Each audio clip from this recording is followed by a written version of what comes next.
자, 이 시간 우리에게 주신 하나님 말씀을 받겠습니다. 제가 너무너무 좋아하는 사랑하는 말씀인데요, 스바냐 3장 17절 말씀을 우리가 함께 받도록 하겠습니다. 스바냐 3장 17절입니다.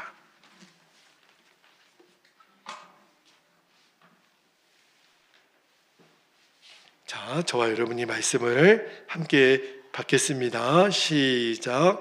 너희 하나님 여호와가 너희 가운데 계시니 그는 구원을 베푸실 전능자이시라. 그가 너로 말미암아 기쁨을 이기지 못하시며 너를 잠잠히 사랑하시며 너로 말미암아 즐거이 부르며 기뻐하시리라 하리라. 아멘. 자, 오늘 하나님을 경험하는 삶 이제 세 번째 말씀을 좀 나누려고 합니다. 오늘 설교 제목이 나보다 나를 더 사랑하시는 분 그랬는데, 여러분 이 세상에서 나를 제일 사랑하는 사람이 나 자신일 것 같잖아요. 그런데 나보다 더 나를 사랑하시는 분이 있는데 그분이 바로 주님이세요. 우리가 하나님과의 친밀한 경험을 주제로 말씀을 나누고 있는데, 우리가 정말 하나님과 친밀한 경험을 나누려면 제일 먼저 선행되어야 되는 조건이 있어요. 그게 뭐냐면 하나님이 나를 얼마나 사랑하시는지 그 눈이 열려야 합니다. 그러지 않으면 친밀함은 나눌 수가 없어요. 여러분, 우리가 하나님을 믿기 때문에 오늘도 우리가 이 예배 자리에 있지만, 하나님을 믿는 데는 몇 가지 단계가 있어요. 여러분이 어떤 식으로든 처음에 전도를 받으셨죠. 여러분이 부모님으로부터든 친구로부터든 처음에 여러분들이 예수님을 믿었을 때 한번 생각해 보세요. 교회에는 나왔는데 정말 하나님이 살아계실까? 정말 계시기는 하시는 걸까?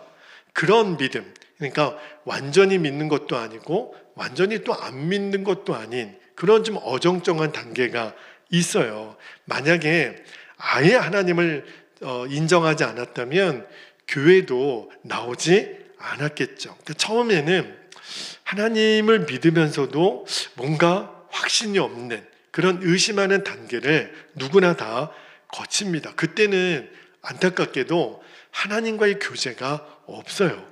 그냥 하나님은 계실 거야 이렇게 막연하게 생각하는 정도죠. 자, 그런데 이 단계를 이제 곧 지나갑니다.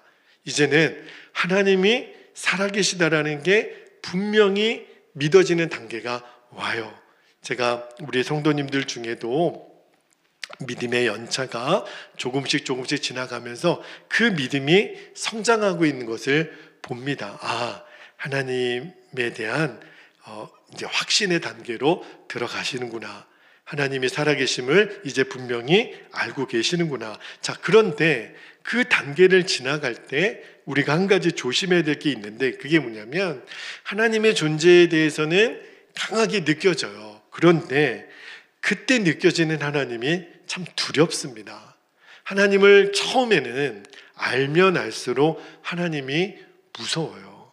그래서 조금이라도 죄를 짓잖아요. 그럼 어떤 마음이 드냐면 내가 이러다가 하나님께 벌 받지. 그래서 내가 몸이 아프거나 무슨 사고를 당하거나 어려운 일이 생기면 어떤 느낌이 드냐면 내가 죄를 져서, 내가 하나님 말씀대로 살지 않아서, 내가 예배를 빠져서, 내가 하나님 앞에 구별해야 드리는 11조를 드리지 않아서 내가 이런 어려움을 당하나? 그래서 하나님에 대해서, 하나님은 너무너무 두렵고 까다롭고 그런 하나님으로, 내가 뭔가 좋은 일을 하면 상을 주시겠지만 나쁜 일을 하면 벌 주시는 하나님으로 우리가 경험을 하게 되는 단계가 있어요. 근데 하나님은 절대 그렇게 원하시지가 않으시죠. 하나님이 원하시는 경험이 아니에요. 자, 그런데 요 단계도 하나님이 두렵고 또 무서운 대상이 하나님으로부터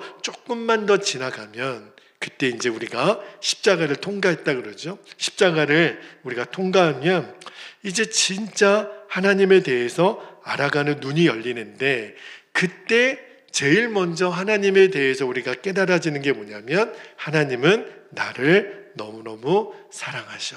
이게 내 마음에 너무너무 강하게 느껴져요. 여러분 지금 그러시죠? 여러분, 하나님이 나를 너무너무 사랑하신다라는 게 지금 느껴지실 거예요. 그렇죠? 여러분, 그런데 얼마나 나를 사랑하실까? 이 눈이 정말 열려야만 하나님과의 친밀한 경험이 가능합니다. 근데 많은 성도들이 아니 어떻게 그게 가능하지? 하나님은 보이지도 않는데 근데 하나님이 나를 사랑하신다라는 거를 어떻게 나는 알 수 있지? 그러니까 이거에 대해서 고민하고 잘 모르겠다라고 하는 성도들이 많아요. 그래서 우리가 말씀을 잘 봐야 돼요. 성경에 보면 하나님을 믿는 차원에서 끝나지 않고 하나님이 나를 얼마나 사랑하는지를 너무너무 생생하게 경험하면서 하나님을 믿는 사람들이 얼마든지 많다니까요. 우리가 그를 보면서 맞아, 나도 이분처럼 하나님이 나를 그렇게 사랑하시는구나 하는 눈이 열려져야 돼요. 그 대표적으로 첫 번째 뽑을 수 있는 사람이 누구냐면 에녹이에요. 우리가 아담의 이제 6대손 창세기 6장에 나오는 에녹 있죠. 5장 6장에 나오는데 여러분 에녹은요 정말 하나님을 믿는 차원이 아니라 하나님과 너무너무 생생하게 교제했던 사람, 그 사람이에요. 여러분 아담의 6대손으로 에녹이 태어나는데 그 옛날에는 그 창세기에 나오는 그 사람들은 보통 살았다면 몇 살까지 살아요? 900살을 살아요. 그러니까 아담이 이제 966세에 이제 죽잖아요. 근데 한 600대 후반 때 이제 에녹이 태어납니다. 그러니까 에녹하고 아담하고 나이 차이는 600살은 넘지만 그래도 같이 살아요. 우리로서는 잘 상상이 안 되죠. 우리는 60대와 10대가 같이 이렇게 지내는 것도 굉장히 갭이 큰데 600살 때와 아담과 이제 막 태어난 이 에녹 사이에 이제 대화가 있었다는 거예요. 그 당시에는. 그래가지고 에녹이 아담으로부터 들었겠죠. 아담 할아버지, 뭐 증조 할아버지도 아니고 고조의 뭐 하여튼 그 할아버지예요. 그러면서 이제 아담이 에녹에게 이런 얘기를 해주지 않았겠습니까? 에덴 동산에서 있었던 일, 그죠? 에덴 동산에서 어떤 일이 있었어요? 하나님이 이 할아버지를 창조하고 내가 짓는 모든 이름이 다 그들의 이름이 되며 내가 정말 동산에서 하나님과 교제했던, 그러면서 이제 나중에 선악과를 따먹고 이 할아버지가 쫓겨났다, 뭐 이런 얘기를 에녹에게 하지 않았겠습니까? 그 이야기를 이제 들었겠죠. 여러분 창세기를 잘 보면 하나님이 아담하고 교제한 뒤로, 아담이 이제 에덴 동산에서 쫓겨난 뒤로는 그 이후로는 누구도 하나님과 교제를 못했어요. 아담이 이제 930세까지 살고 622세 때 에녹이 태어나거든요. 그러니까 한 300년 정도 이제 에녹이 아담과 교제하면서 아담으로부터 여러 가지 하나님에 대한 이야기를 듣는 거예요. 근데 어떤 느낌이 드냐면, 와, 나도 그 하나님을 경험하고 싶다. 나도 그 하나님하고 교제하고 싶다. 여러분, 하나님에 대해서 참 신비하죠. 하나님 그러면 겁이 나는 사람이 있어요. 그런데 하나님 그러면 더 가까워지고 싶고 더 만나고 싶은 사람이 있다니까요. 희한해요. 여러분, 우리 성도들 중에도 하나님 그러면 막 두려운 사람이 있어요. 왜 그럴까요? 내가 잘못한 것이 생각나니까, 내가 죄 지은 것이 생각나니까. 그런데 하나님 그러면 너무 좋은 사람이 있어요. 너무 가깝게 나아가고 싶은 사람이 있어요. 그러니까 에녹이 아담으로부터 그 이야기를 들으니까 마음에 갈망이 생기는 거예요. 나도 하나님과 교제했으면 좋겠다. 나도 하나님과 그렇게 친밀했으면 좋겠다. 그거를 어떻게 할 수 있냐면 창세기 5장 24절에 보면 이런 말씀이 나옵니다. 에녹이 하나님과 동행하더니 하나님이 그를 데려가심으로 세상에 있지 아니하였더라. 여러분, 아담 이후로 하나님과의 교제가 다 끊어진 줄 알았는데 놀라운 기록이 성경에 나오는 거예요. 하나님과 동행했던 사람이 나오는데 그 사람의 이름이 에녹이에요. 여러분, 하나님이 에녹을 얼마나 사랑하시는지 에녹에게는 죽음의 고통을 주지 않으셨어요. 산채로 데려가셨어요. 그러니까 에녹이 얼마나 주님과 친밀한 관계를 가졌냐는 증거예요. 하나님이 에녹을 너무너무 기뻐하셨다 그랬어요. 하나님이 동일하게, 하나님은 하나님을 향하여 너무너무 친밀하게 다가와 주기를 하나님은 기뻐하세요. 에녹의 삶에 대해서 자세하게 나와 있는 성경이 유다서인데, 자, 유다서 1장 14절에 보면 유다에 대해서 이렇게 나옵니다. 아담의 7대손 에녹이 이 사람들에 대하여도 예언하여 이르되 보라, 주께서 그 수많은 거룩한 자와 함께 임하셨나니, 이렇게 돼 있어요. 그러니까 유다서는 굉장히 독특한 성경인데 에녹에 대한 이야기가 가득 있거든요. 그러니까 마지막 날에 되어질 일을 하나님이 에녹에게 가르쳐 주셨다는 거예요.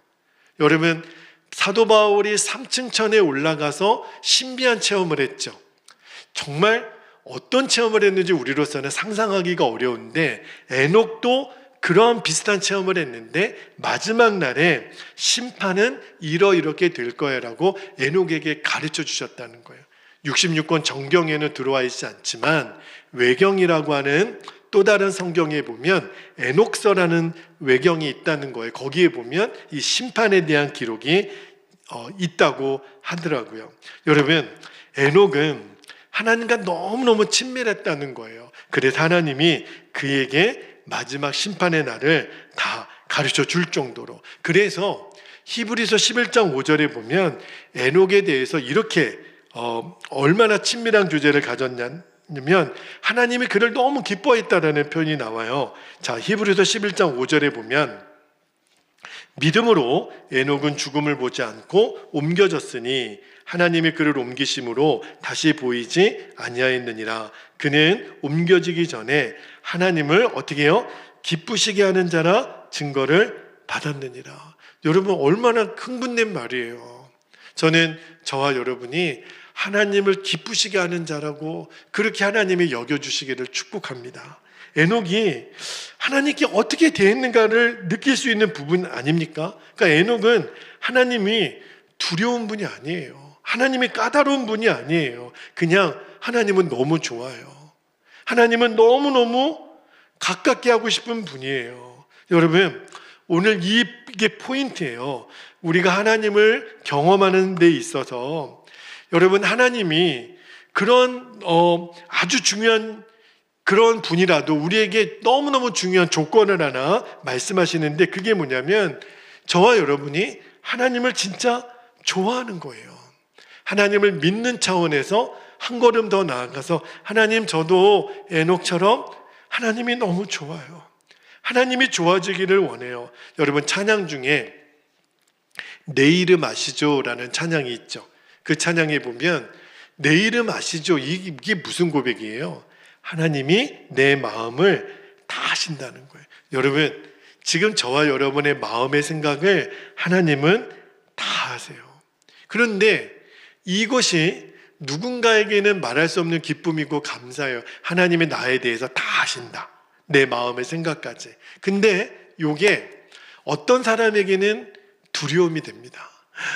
다 아셔. 정말 다 아실까? 내가 그런 이상한 생각, 나쁜 생각, 더러운 생각, 이런 생각한 것까지 하나님은 다 아실까?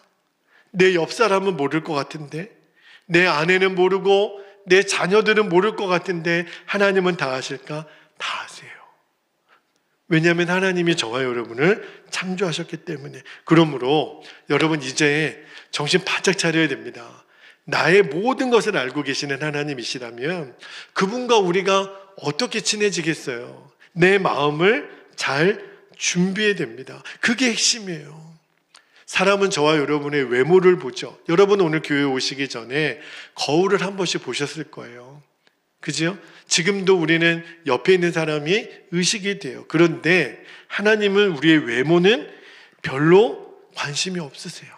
하나님이 보시기를 원하는 것은 우리 마음의 중심이에요. 그러므로 여러분, 내 외모에 대해서, 내 외향적인 것에 대해서 교만할 이유도 좌절할 이유도 없는 거예요. 하나님은 저와 여러분의 마음을 읽으시니까. 근데 하나님이 정말 읽기를 원하시는 마음의 핵심이 있어요. 그게 뭔지 아십니까?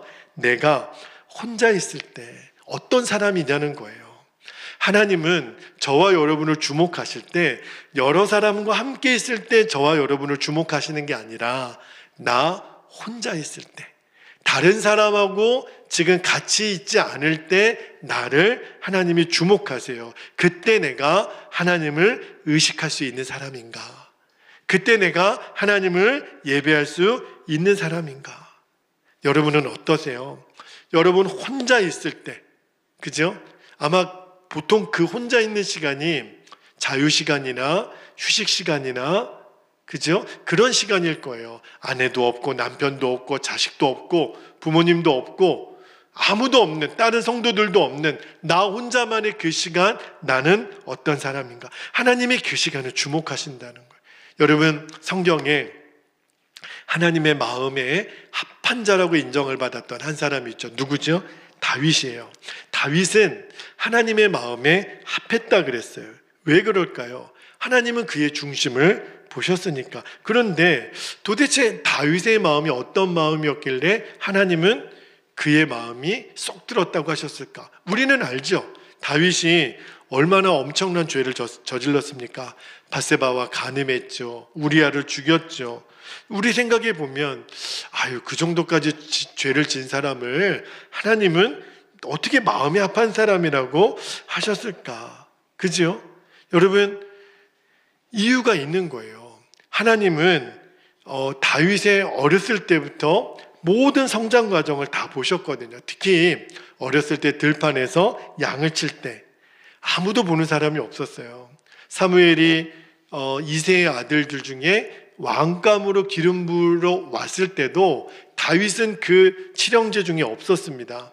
아들 취급도 못 받았던 것 같아요. 어쨌든 그는 홀로 그 양들을 칠 때 그 들판에서 하나님을 예배할 줄 알았던 사람이라고 시편에 보면 나와요. 그게 하나님 마음에 든 겁니다. 물론 아까 말씀드렸던 나중에 왕이 되어서 죄 가운데 무너지고 나중에 군사들의 숫자를 세고 그런 여러 가지 어려움의 해프닝도 다윗에게는 있었어요. 그런데 다윗은 그의 인생의 대부분의 시간을 아무도 없이 혼자 있을 때 하나님을 예배할 줄 알았던 사람, 하나님을 의식할 줄 알았던 사람, 그 마음을 하나님이 너 내 마음에 든다, 너는 내 마음에 합한 자라고 말씀하신 거예요. 그러므로 이제 저와 여러분이 하나님을 정말 경험하고 싶다면, 여러분 그렇게 되기를 원하십니까? 하나님을 더 가깝게 경험하기를 원하십니까? 그러면 뭘 점검해 봐야 되냐면, 나 혼자 있을 때 나는 어떤 사람인가? 나 혼자 있을 때 내가 죄 가운데 무너지는 사람인가? 아니면 그때 내가 주님을 예배하는 사람인가? 주님을 더 바라보는 사람인가? 혼자 운전할 때도, 혼자 집에서 TV를 볼 때도, 혼자 걸어갈 때에도 나는 어떤 사람인가? 나 혼자 있는 시간이 찬양이고 감사고 예배할 수 있는 사람이면 하나님은 그 사람을 주목하세요. 다윗처럼 너 내 마음에 쏙 든다, 혼자서 예배할 줄 아는 사람을 하나님이 주목하세요. 내가 혼자 있을 때 주님을 계속 의식하는 사람, 그죠? 마치 나는 투명으로 되어 있는 이런 마개, 밖에서 나를 다 쳐다볼 수 있어, 그런 마음으로 사는 사람을 하나님이 주목하세요. 대표적인 사람이 요셉이에요. 여러분, 요셉이 형들에게 노예로 팔려서 보디발의 집에 있을 때, 여러분 저는 생각해 봤어요. 야곱의 12아들 중에 하나님은 왜 요셉을 택하셨을까? 이스라엘 민족을 구원할 수 있는 사람으로, 그죠? 아니 유다도 있었고 르우벤도 있었고 왜 요셉이었을까? 그죠? 근데 요셉의 댐댐이를 결정적으로 드러내는 창세기 사건 중에 하나가 그가 보디발의 아내의 유혹을 받을 때였어요. 보디발의 아내가 요셉을 유혹했을 때 핵심이 뭐였죠? 요셉, 이 집에 너랑 나밖에 없어. 아무도 없다는 거예요. 마귀가 우리에게 죄를 지으려고 유혹할 때 제일 많이 쓰는 표현이 이거예요. 아무도 없어. 아무도 몰라. 너밖에 없어. 이거는 완전 범죄야. 근데 요셉이 보디발의 아내에게 뭐라고 얘기하냐면 내가 어찌 하나님께 득죄하리요. 하나님께 죄를 진다 그랬어요. 여러분 당시에 노예가 물론 요셉도 막 피 끓는 청춘 아닙니까? 남자로서 여러분 그 여인이 막 옷을 벗고 달려들 때 정말 그거를 이겨낼 수 있는 남자가 얼마나 되겠어요? 그죠? 근데 그것과도 상관없이 사실은 당시 노예는 주인의 말을 거절하면 이건 죽는 거예요. 그런데 요셉이 하는 말을 잘 들어보면 이런 겁니다. 제가 죽는 한이 있더라도 나는 이 죄를 짓지 못합니다. 그리고 겉옷을 버려두고 이거는 신고하라면 신고하라는 거예요. 내가 감옥에 가면 감옥에 가겠습니다. 그리고 뛰쳐나가잖아요. 여러분 왜 하나님이 요셉을 그렇게 주목하셨을까? 벌써 안 거예요. 요셉은 혼자 있을 때 하나님을 의식할 줄 알았던 사람이구나. 여기에 비밀이 있는 겁니다. 노아도 그랬어요. 여러분 노아를 표현할 때 창세기 6장 9절에 보면 이렇게 표현해요. 잘 보세요. 9절에 노아는 누구라고요? 의인이요 당대의 완전한 자라. 그는 하나님과 동행하였습니다. 여러분 여기 잘 보면 아담이 에덴 동산에서 추방당했지만 모든 사람이 하나님과의 동행의 복을 다 잃어버린 거는 아닌 거예요. 노아나 에녹을 보세요. 그런데 여기 보니까 창세기 6장 9절에 노아는 의인이었다. 근데 그 말씀의 맨 끝에 보면 그는 하나님과 동행하였다. 아, 의인이라고 하는 거, 성경에서 의인이라고 하는 거는 죄를 안 짓는 사람이 아니라 뭐예요? 하나님과 동행할 줄 아는 사람. 이 사람을 의인이라고 하는 거구나. 여러분 하나님이 나와 함께 계시다. 이거를 믿음으로 반응하면 우리가 나 혼자 있을 때도 이런 고백이 나와요. 지금 하나님이 나와 함께 계시지. 내가 하나님 앞에 있는 거지. 예수님 내 안에 계시지. 이것이 의식이 되는 사람이 죄를 이기는 거예요. 이 의식이 나로 하여금 의롭게 만들어주는 거예요. 거짓말하지 못하게 하는 거예요. 은밀한 죄에서 그치고 내 행동을 바르게 해주는 거. 사람만 보는 사람 한 사람만 있어도 내가 얼마나 반듯한 사람이 됩니까? 그런데 보는 사람 없어도 괜찮아요. 하나님이 내 앞에 계시니까 이것이 바라보아지는 사람이 의로운 사람이다. 이게 예수님과 동행하는 사람의 핵심이에요. 그래서 우리가 24시간 예수님을 바라보라. 이 목표를 가지고 2025년도를 지금 시작한 거예요. 다윗이 그랬어요. 전형적으로. 여러분 말씀 두 구절만 볼게요. 시편 16편 8절에 다윗이 이렇게 고백하죠. 내가 여호와를 항상 내 앞에 모심이요.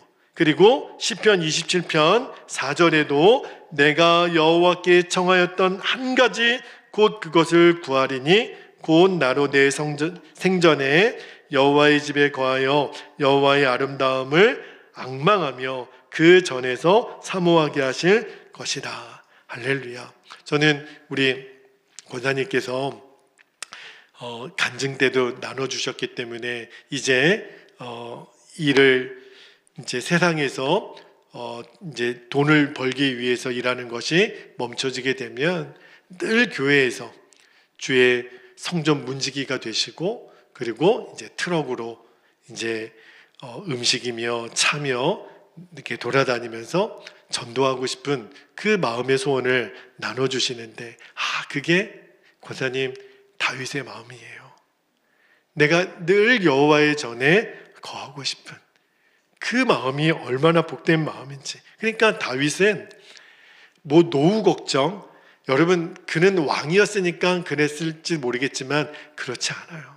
다윗은 솔직히 말하면 왕 되는 거 별로 관심 없었습니다. 시편을 읽어보면 다윗은 왕이 안 되어도 좋아요. 그냥 하나님 한 분이면 좋은 거예요. 그게 다윗의 마음이었어요. 하나님의 전에서 늘 하나님의 아름다움을 바라보는 것. 그 마음을 하나님이 기뻐하신 거예요. 여러분 우리도 이제 눈을 떠야 됩니다. 왜 하나님은 다윗을 기뻐하셨을까? 마음이 합한 자라고 하셨을까? 에녹을 그렇게 기뻐하셨을까? 노아를 유인이라고 말씀하셨을까?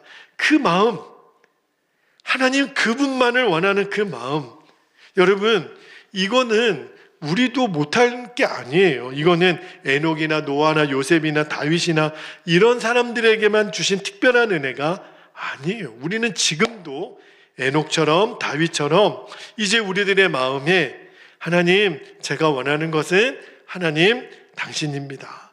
이제 저 다른 거 이제 구하지 않을게요. 이제 여기까지 우리가 나아가는 거예요. 하나님의 아름다움만 바라보고 지낼 수 있다면 그것으로 충분해요. 이 고백을 한번 드려보자는 거예요. 왜냐하면 그거를 하나님이 너무 기뻐하시니까. 여러분, 여전히 내 노후가 걱정되고 내 자녀가 걱정되고 여전히 나는 그러면 뭐 먹고 살아요? 이게 걱정이 됩니까? 하나님이 정말 어떤 분이신지를 우리가 모르니까, 하나님 그분 안에 모든 것이 다 들어있는데도 우리는 여전히 하나님 이것도, 하나님 이것도. 여러분, 하나님의 진짜 소원을 이제는 아셔야 돼요. 하나님의 진짜 소원은 너는 나만 바라보고 나만 갈망하고 나랑 교제하자. 하나님이 이거를 진짜 원하시는 거예요. 여러분, 왜 우리가 주님과의 친밀한 교제를 누리지 못합니까? 우리들 마음에 하나님을 믿는다고 하면서도 진짜 하나님을 원하지 않는 거예요. 여전히 하나님이 부담스러워요. 그러면서 또 하나님이 주시는 축복은 또 원해. 이게 앞뒤가 안 맞아요. 하나님을 원한다고 말하면서도 하나님과 가까이 있으면 불편하고, 그러면서도 하나님이 주시는 축복은 내가 원하고, 돈도 벌고 시집장가도 잘 가고 자녀들도 잘 되고 공부도 잘하고 건강도 주시고 우리 집도 평안하고, 그런데 결정적인 순간에는 하나님이 부담스러워요. 하나님, 지금 이 시간에는 좀 나가주세요. 이게 안 맞는 거예요. 하나님과 우리가 핀트가 안 맞는 거예요. 하나님과 가까이 계시는 게 불편한 거예요. 이게 말이 됩니까, 여러분? 하나님은 너무 귀한데 하나님은 내게 너무너무 어려운 대상이 된다면 어떻게 교제가 되겠어요? 여러분, 사랑하는 남편과 아내가 사랑한다라고 말은 하는데 나는 당신과 같이 있는 게 너무 불편해. 이게 여러분 말이 안 되잖아요. 그러면 사랑하는 관계가 아닌 거죠. 여러분, 전형적으로 이스라엘 백성이 그랬어요. 이스라엘 백성은 하나님을 믿는다고 하나님의 출애굽에서 인도하셨잖아요. 하나님의 백성이라고 그들은 막 하나님을 예배하기도 했어요. 그런데 이스라엘 백성들이 하나님에 대한 태도가 어땠냐면, 자, 민수기 16장 14절 말씀을 한번 볼게요. 민수기 16장 14절에 보면 지금 이스라엘 백성이 모세에게 하는 거예요. 내가 우리를, 잘 보세요, 젖과 꿀이 흐르는 땅으로 인도하여 드리지도 아니하고 밭도 포도원도 우리에게 기업으로 주지 아니하니 내가 이 사람들의 눈을 때렸느냐?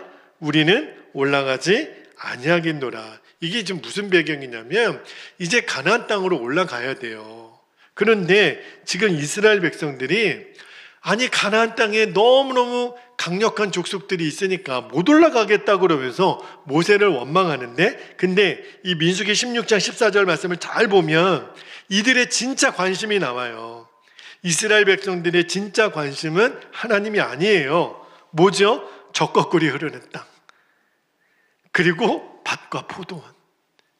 하나님 그분이 목적이 아니라 하나님 그분이 약속했던 그것만이 이들의 관심이었어요. 여러분, 광야에 있으면 어떻고 가나안 땅에 있으면 어때요? 하나님과 함께만 있으면 되는 거잖아요. 그러면 충분한 거잖아요. 그런데 이스라엘 백성들의 말을 잘 들어보면, 아, 이들의 목적은 하나님이 아니구나. 젖과 꿀이 흐르는 가나안 땅이구나. 이제 내 자신에게도 물어봐야 돼요. 여러분, 우리는 하나님을 믿는다고 오늘 이렇게 예배하는데 우리의 기도를 잘 들여다보면 하나님 그분을 구하는 기도보다 그분이 나에게 주실 수 있는 것들이 더 많아요. 건강도 주셔야 되고 내 자식들도 잘 되어야 되고, 하나님이 다 들으세요. 그리고 우리가 하는 모든 기도를 기뻐하세요. 그런데 맨 마지막에 하나님이 우리에게 도전하시는 것 중에 혹시 다른 기도는 없니? 나를 구하는 기도는 없니? 내가 너에게 줄 수 있는 어떤 것 말고 나를 구하는 기도는 너는 드릴 수 없겠니? 지금 하나님의 아픔이 거기에 있는 거예요. 하나님이 정말 원하시는 게 뭐겠어요? 나 하나만으로 충분할 수 없겠니? 예수님 한 분이면 충분하다라고 하는 그 고백을 너는 드릴 수가 없겠니? 여러분, 하나님은 이 세상의 모든 것을 다 갖고 계신 분이잖아요. 실은 진짜 지혜로운 사람의 기도가 뭐냐면, 하나님, 나는 하나님만 원해요. 하나님 안에 모든 게 다 들어 있으니까. 근데 실은 우리가 너무 바보 같은 거예요. 우리가 진짜 바보예요. 하나님 그분을 가지면 다 갖는 건데, 하나님이 주실 수 있는 그 몇 가지 때문에 하나님 그분을 같이 있는 걸 불편하게 느끼는 그 마음이 얼마나 미련 곰탱이에요. 그죠? 그래서 이제는 우리가 이 눈이 열려야 돼요. 하나님과 가까이 있는 것, 하나님과 함께 있는 것이 기쁨이고 그것이 진짜 나의 만족입니다. 그거를 에녹이 알았던 거고, 노아가 알았던 거고, 요셉이 알았던 거고, 다윗이 알았던 거예요. 여러분, 말라기 1장 2절에 보면 기가 막힌 말이 나와요. 말라기 1장 2절을 한번 볼게요. 여호와께서 이르시되 내가 너희를 사랑하였노라 하나 너희는 이르기를 주께서 어떻게 우리를 사랑하셨나이까 하는도다. 기가 막힌 말이죠. 여러분, 우리가 가끔 가다가 부모 자녀끼리 또는 부부끼리 나는 사랑한다라고 말은 해요. 엄마 아빠가 너를 사랑해. 여보, 나는 당신을 사랑해. 근데 이런 이야기를 듣는다고 생각해 보세요. 모르겠는데요. 엄마 아빠가 나를 사랑하는 걸 모르겠는데, 당신이 나를 사랑하는 것을 모르겠는데, 지금 하나님이 이스라엘 백성들에게 나는 너희를 사랑하였노라 하나 너희는 이르기를 주께서 언제 사랑하셨나요? 어떻게 사랑하셨나요? 여러분, 이게 기가 막힌 일이에요. 주님은 지금 한순간도 예외 없이 우리와 함께 하셨어요. 우리를 버리신 적도 없고 떠나신 적도 없어요. 그런데 우리는요, 환경이 조금만 바뀌면, 내 몸이 조금만 아프고 내 돈이 떨어지고 사람이 나를 떠나가면 하나님 나 사랑 안 하시는 거지. 하나님이 나를 사랑하신다면 어떻게 이럴 수 있어? 여러분, 이런 마음은 하나님을 기쁘시게 할 수 있는 마음이 아니라는 거예요. 저는 오늘 말씀을 준비하면서 제 자신에게도 주님이 물으셨지만 여러분에게도, 여러분, 하나님이 저와 여러분을 얼마나 사랑하시는지 그 눈이 열려지게 되기를 축복합니다. 근데 왜 우리가 그 하나님의 사랑을 경험하지 못하냐면 자꾸 조건을 두는 거예요. 내가 일이 잘 될 때, 건강할 때, 그죠? 내가 원하는 대로 모든 것이 되어질 때는 하나님이 나를 사랑하시고, 그렇게 되지 않으면 하나님 나 사랑하시는 게 아니라고 여기니까. 그러니까 이게 하나님이 뭐가 아쉬워서 우리에게 짝사랑하시는 거예요. 하나님은 우리만 계속 바라보고 있는데 우리는 맨날 세상만 바라보고 있으니까 짝사랑도 이런 짝사랑이 없는 거예요. 그런데 우리가 이제 그 마음을 돌이켜서 하나님이 저를 사랑하신다라고 말라기 1장 2절에 고백하셨는데 저도 주님을 사랑해요. 저도 하나님 너무 좋아요. 나 혼자 있을 때 죄 짓는 시간이 아니라 하나님을 예배하는 시간, 그런 시간이 되는 사람을 하나님이 주목하시고 그 사람을 통해서 하나님이 놀랍게 역사하시고 그때 진짜 기적이 일어나는 거예요. 여러분, 하나님이 우리를 얼마나 사랑하시는지 제가 어떤 말로 여러분에게 설명해야 여러분이 공감하시겠습니까? 이미 하나님 말씀으로 다 하셨는데 대표적인 말씀 두 구절만 볼게요. 요한복음 3장 16절, 이 말씀을 모르는 사람이 어디 있습니까? 함께 읽겠습니다. 시작. 하나님이 세상을 이처럼 사랑하사 독생자를 주셨으니 이는 저를 믿는 자마다 멸망하지 않고 영생을 얻게 하려 하심이라. 하나님이 뭘 더 증거하시겠어요? 내 사랑하는 독생자를 내어주실 정도로 사랑하셨는데. 한 구절만 더 볼까요? 로마서 5장 8절에 우리가 아직 죄인 되었을 때 그리스도께서 우리를 위하여 죽으심으로 하나님께서 우리에게 대한 자기의 사랑을 뭐 하셨다고요? 확증하셨느니라. 아니, 우리가 뭘 이쁜 구석이 있어야지요. 우리가 죄인 되었을 때 그리스도께서 우리를 위하여 죽으심으로 우리를 향한 하나님의 사랑을 확증하셨대요. 뭘 더 요구하겠어요? 하나님이 우리를 사랑하시는 게 안 느껴진다고요? 거짓말하지 마세요. 십자가를 바라보지 않아서 그래요. 십자가는 이미 우리를 얼마나 사랑하시는지 하나님이 우리에게 주신 증거예요. 여러분, 그런데도 자꾸 우리는 하나님의 사랑을 조건으로 생각하니까 그게 하나님을 아프게 하는 거예요. 여러분, 우리 자녀들이 엄마가 나에게 맛있는 거 사주시고 용돈 많이 주시고 나를 칭찬만 해주시고 그러면 엄마가 나를 사랑하는 줄로 알겠어요? 얼마나 부모 마음이 아픕니까? 그런데 어느 순간에 아이들이 철이 들었다라는 것을 우리가 뭘 보고 알 수 있죠? 엄마, 아빠, 나는 엄마, 아빠가 나에게 뭔가를 해주셔서 나를 사랑하는 그런 존재가 아니라 엄마가 그냥 나를 낳아주신 것만으로도 저는 엄마, 아빠를 사랑해요. 그때 우리가 알죠. 아이고, 우리 아들 다 컸네. 우리가 그때 알잖아요. 우리도 똑같이 하나님에 대하여 하나님이 나에게 해주신 어떤 것이 아니라 십자가를 보면서 하나님 나를 사랑하신 것이 너무 느껴져요. 하나님, 저도 하나님 사랑해요. 그때 하나님이 뭉클하시는 거예요. 야, 너 이제 다 컸구나. 너 나를 사랑하는 줄을 내가 이제 알겠다. 여러분, 하나님은 나보다 나를 더 사랑하시고 하나님 자신보다 나를 더 사랑하시는 하나님이신 것을 내가 진짜 믿고 나면 내 주변에서 일어나는, 내 인생에서 일어나는 모든 것에 대한 해석이 달라져요. 때로는 내가 원하는 대로 되지 않을 때가 있죠. 그런데 하나님은 하나님보다 나를 더 사랑하셔. 이게 무슨 의미일까? 그러면 이 일은 나에게 어떤 의미일까? 그러고 한번 보라는 거예요. 아, 맞다. 내가 나보다 나를 더 사랑하신 하나님, 하나님보다 나를 더 사랑하시는 그 하나님이 나에게 이런 일을 허락하셨다면 뭔가 의미가 있겠지. 여기에 숨겨놓은 하나님의 계획이 있겠지. 십자가를 바라볼 때마다 맞아. 아, 그랬을 때 우리가 이제 이 일을 해석하고 정확하게 판단할 수 있는 눈이 열리는 거예요. 근데 우리는 일만 안 되면 다 하나님 탓이고 일이 또 잘 되면 교만해서 하나님 사랑을 잃어버리고 이제는 이런 패턴을 우리가 벗어버리자는 거예요. 오늘 우리가 처음에 읽었던 스바냐 3장 17절 말씀을 다시 한번 같이 한번 읽어볼까요? 시작. 너희 하나님 여호와가 너희 가운데 계시니 그는 구원을 베푸실 전능자시라. 그가 너로 말미암아 기쁨을 이기지 못하시며 너를 잠잠히 사랑하시며 너로 말미암아 즐거이 부르며 기뻐하시리라. 여러분, 우리가 자녀를 키울 때도 말입니다. 어떤 때는 자녀가 성장하는 것이 너무 빨라서 아쉬울 때도 있어요. 그죠?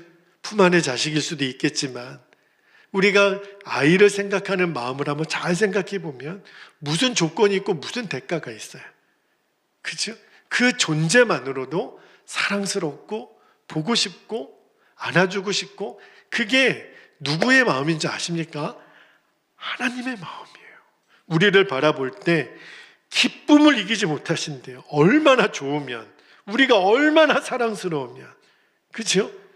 여러분, 저와 여러분이 하나님을 정말 경험하고 싶다면 이제는 하나님이 나를 얼마나 사랑하시는지 진짜 믿는 거예요. 그리고 다른 사람하고 같이 나 혼자만 있을 때 그때 내가 어떤 사람인지, 나는 하나님을 예배할 수 있는 사람인지 여러분이 정말 그렇게 해보시기를 바랍니다.